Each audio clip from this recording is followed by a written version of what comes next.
কার জন্য কি করেছেন সেই হিসাবটা কেউ রাখবে না, কিন্তু কার জন্য কি করেননি সেই হিসাবটা সকলেই রাখবে। আপনি তখন ভেঙে চূর্ণ বিচ্ছিন্ন হয়ে যাবেন। যে যাদের জন্য সর্বোচ্চ দিয়ে করছেন,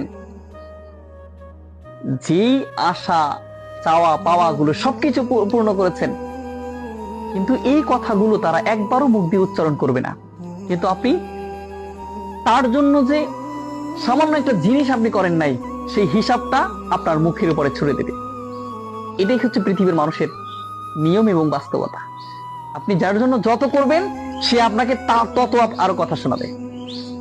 এই পৃথিবীর মানুষের ভালো কিছু করে কখনো আপনি শান্তি পাবেন না, সুখ পাবেন না। কোনো মানুষের উপকারে নিবেদিত হয়ে আপনি কখনো উপকারের প্রতিদান হিসেবে আপনি কখনো পাবেন না। এই জন্য পৃথিবীর মানুষ, প্রতিটা মানুষই স্বার্থপর। স্বার্থ আছে, পৃথিবীর মানুষ আছে। স্বার্থ নাই, পৃথিবীর মানুষ আপনার কাছে নাই।